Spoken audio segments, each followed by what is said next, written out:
Welcome to the video. Today we're going to talk about mangrove trees, how they grow, one of the common ways to grow them and harvest them, and also how to build that particular method up into a larger farm. Here I have the outline of how a mangrove tree grows and how I plant them. So if you plant a mangrove propagule here, the roots can grow anywhere up to 7 blocks north, south, east and west of that propagule. They don't grow anywhere else, just only on that cross.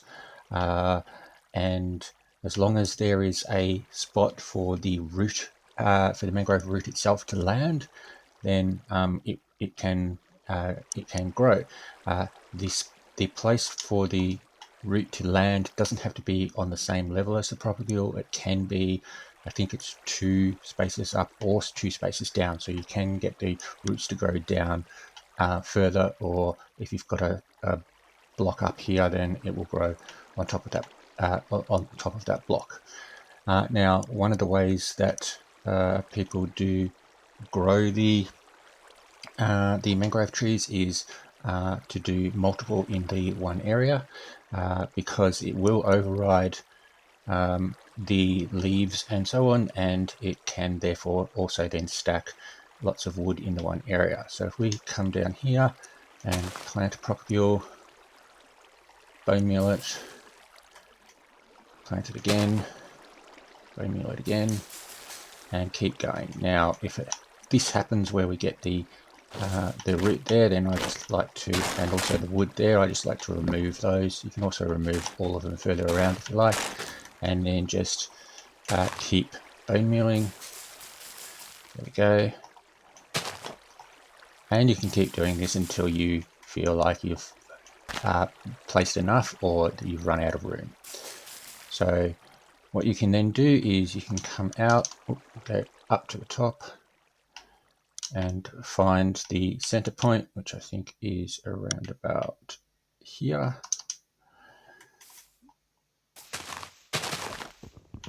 Right.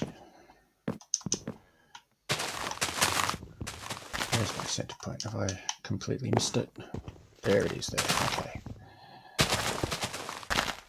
All right, and so now if you just mine down or chop down, go downwards, getting all of these blocks along the way, and you will have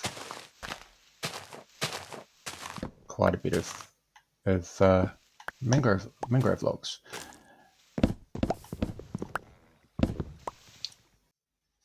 Now, one of the ways that I prefer to do this is to fly up above one of the axes and just come in with my hoe and just make a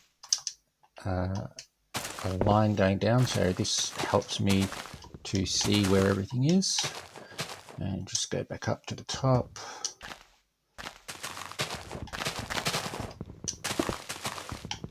Go back over to the other side. Just do the same on the other side.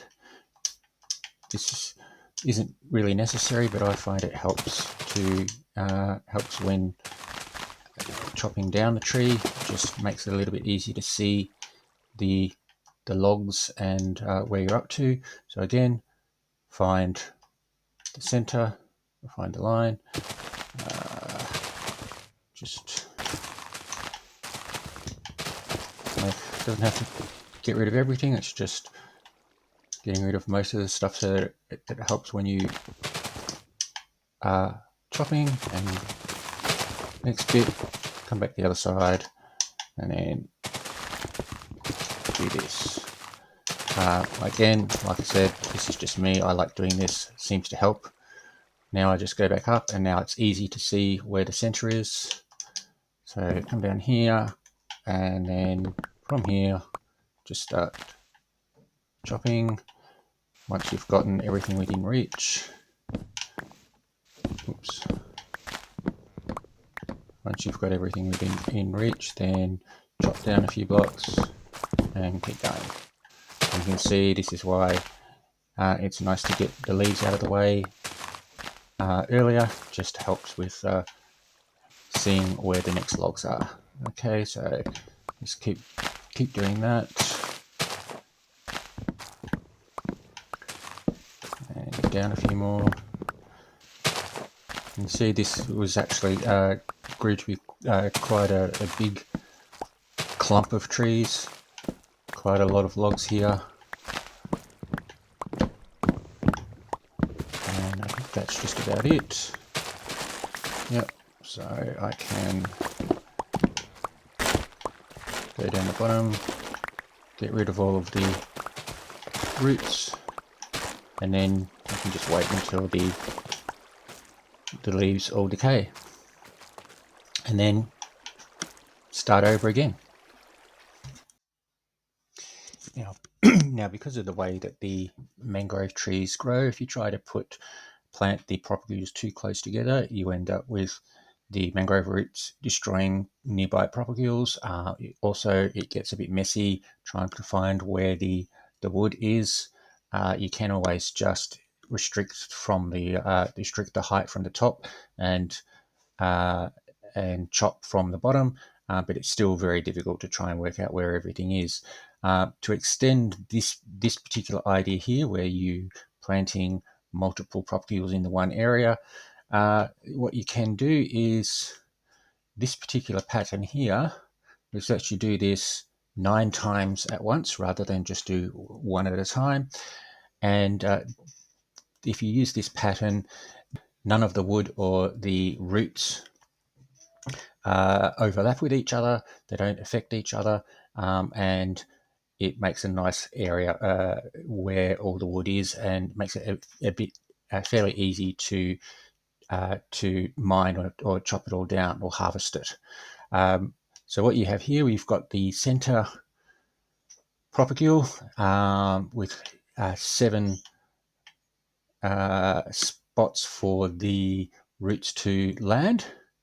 And then when you get to the end of one, you move over one, and then you do the 7 length cross on that side. You do the same over here, and the same over here, and then the same over here, and that gives you an extra 4. And then at the end of one of these ones, you do exactly the same thing. You put a dirt there, and you do 7, 7, 7, 7, and then the same at this end, and the same here. And you can see it makes it sort of like a little staggered pattern, but none of the wood will affect each other, so you should get a nice big large amount of wood for a relatively small amount of time. So essentially you do the same thing, come down here, follow, plant, bone meal, and you can keep doing this.